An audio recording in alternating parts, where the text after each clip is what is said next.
Ang dami pong nag-advise sa akin, mga ilan-ilan din. Isa ito sa mga message na hindi daw masaya, kulang pa rin daw yung buhay ko kasi walang fruit of love, which is a baby. At yun, pera, no, habol, ganun. Ang mga advice din sa iba is yung parang iwan ko na si Mister. Sa ang dami po, marami-rami din. Parang, alam mo, sisterly advice, kababayan advice, mga advice ng mga ibang Pilipino, which is itong masasabi ko, mga maling advice. Kasi ang advice po nila is, iwan ko, okay na sabihin natin na okay yung buhay mo, Marian, ganun. At, yun na alam mo naman na hindi ka na bata daw ako. Malapit na daw ako mag-menopause. Kasi open naman talaga din ako sa aking edad, no? Hindi ako nahiya na 40 na ako, ganun. At, yun, mga nagsasabi na, malapit na yung menopausal mo and mahirap na magkaanak. So, if I were you, para masayang buhay, iwan mo na yung si Tami kasi may edad naman din yan, lolo naman din yan, ganun. Wala man din yung maiano sa'yo. Kung pera lang, ito mga pera. Kung pera lang yung iniisip mo, Mirian, pwede mo naman maghanap ka ng trabaho, makita. Totoo yan, makita po natin ang pera. Lalo na andito ta sa US, marami tayong matatrabahuan, magkapera, madali. So, yun yung totoo. Doon ako sa advice na, iwan ko na daw si Mister kasi, kung pera lang daw. And then maraming different advices mga love, pero ang i-focus natin dito is iwan ko si Mister daw. Ito kung iwan ko si Mister, anong klaseng tao ako? At kung kayong mga nag-advise, mga may edad na din, anong klaseng tao kayo? Anong klaseng tao yung wala kayong puso? Yung parang, kung for example, yung asawa ninyo, bata man or matanda, and then hindi kayo mabigyan ng anak, okay? And then nakasama mo ninyo siya 20, 16, 18 years, o ilang years, basta makasama mo siya. And then iiwan mo, kasi sabihin na ninyo na, ay, pera lang naman daw yung okay, pera lang daw yung habol ko. So, bakit hindi ako? Para daw meron daw akong anak kasi wala daw mag-alaga sa akin. For sure, si Tami daw, meron dito daw sa US, merong mga nursing home. So, totoo yan, mga nursing home. So, kahit mga edad na andun sa nursing home, pampunta talaga. Hindi po lahat ng tao is katulad po sa inyo yung mga advisor ko dyan. Mga advisor ko dyan. Hindi po katulad ang mga tao sa inyo. Ibang tao na walang awa, yung for example, kung wala kayong pagmamahal sa tao, maawa naman lang din kayo, no? Kung nakasama mo siya ng ilang taon, maawa din kayo. Kasi talagang ang hirap mga loves, iiwan mo yan, and then sabihin mo na, bye-bye, maghanap ako ng iba, magpaano ako doon kasi gusto kong mabuntis, no? So, kung pera lang ng mga habol ko, magkakita man ako ng trabaho. So, anong nasa ninyo? Anong mentalidad ng utak ninyo at saka puso? Wala bang mga awa? Ganun ba?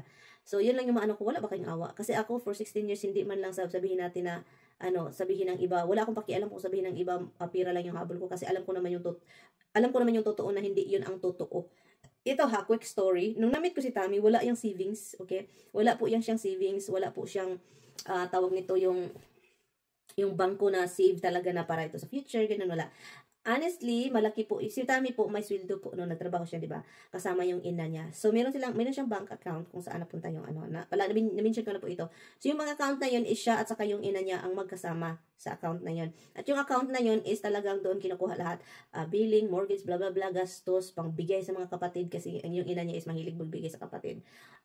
Yung mga pira ni Tami binibigay, kahit binabayaran yung mortgage ng isang panganay nila. Ang ganun, basta, yung pera ni Tami, hindi lang si Tami yung may gumagalaw halos lahat. Yun yung totoo. Pero, yun, so, kung yun yung iniisip ko, kung pira-pira lang, iniwan ko si Tami.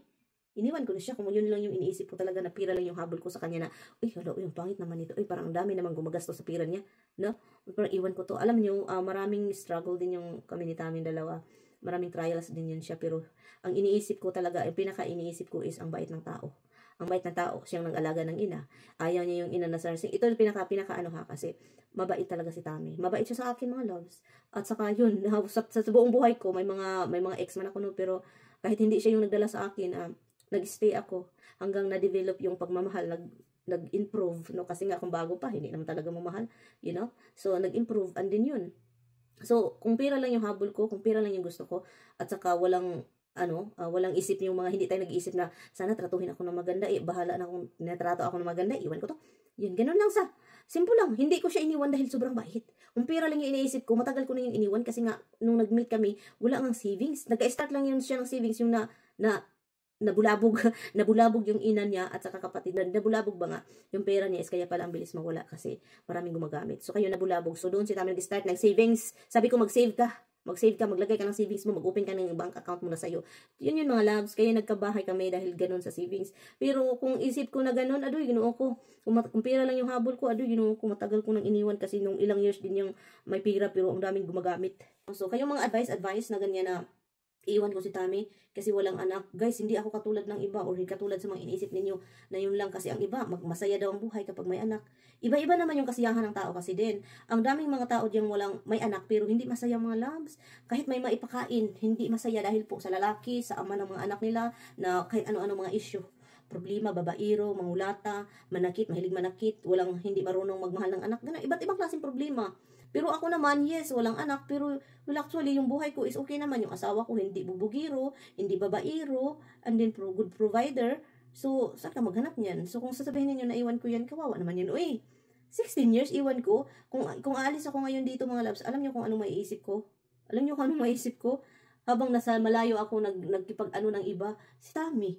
Kasi siya talaga yung tumulong sa akin. At siya talaga yung talagang may care. At talagang minahal ako. Siya talaga. You know, yung iba talaga kung kayo guys, kung mag-isip kayo na iwan ko yan, ay huwag na kayong mag-comment mga loves kasi maaway ko talaga kayo dyan sa mga messenger na, sa mga private, magsasabi pa kayo na sisterly advice, good advice, or kabayan advice for my own good, for my own happiness. Uy, alam na ba ninyo yung anong happiness ko? Alam na ba ninyo kung anong nagpapasaya sa akin? Kayo, ang daming mga, gustong umintir sa buhay na hindi naman ni alam. Well, nagpapasalamat ako sa mga gustong mag-advise sa akin, pero mali-mali. Kung ibaliktad ko po yung advice ninyo, okay, may mahal kayo na mahal ninyo, may mga anak kayo, uy, iwan mo na yan, pangit man yan, pangit, iwan mo, maghanap ka ng gwapo. So, anong maramdaman ninyo, di ba magalit kayo sa akin? Pakialam ko kung pangit yan, mahal naman ako at nakasama ko yan ng ilang taon, may anak pa kami, o di ba?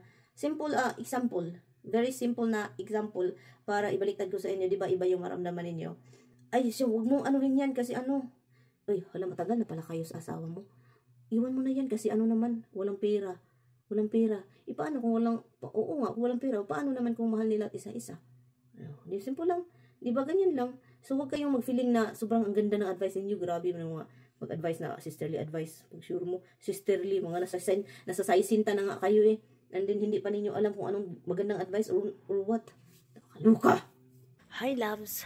Punta tayo sa labas. Gusto kong mag-harvest ng ampalaya. Ating pamahaw. Umalis si Tami pero kailangan kong magluto. So tara, samahan niyo ako, harvest natin. I think malaki na ngayon kasi nga paginaw-ginaw na mga loves. Tignan nyo, nagsuot na ako ng ganito kasi maginaw na. Lumabas na yung araw.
Ang ganda ng araw pero maginaw.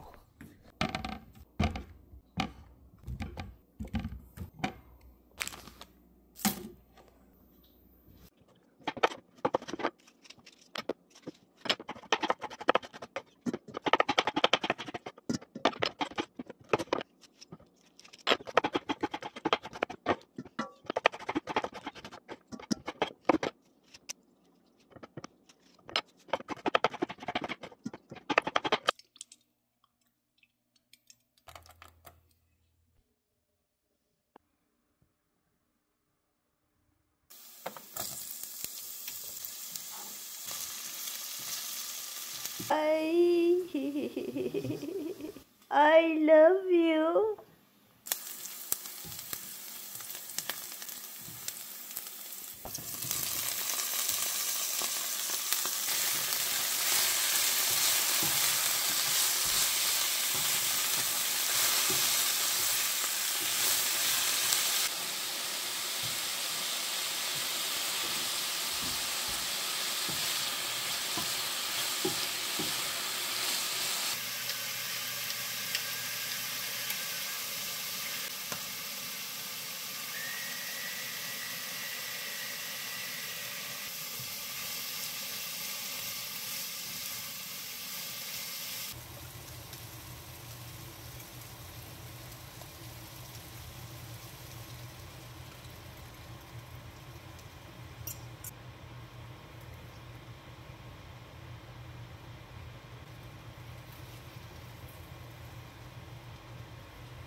Ang sarap.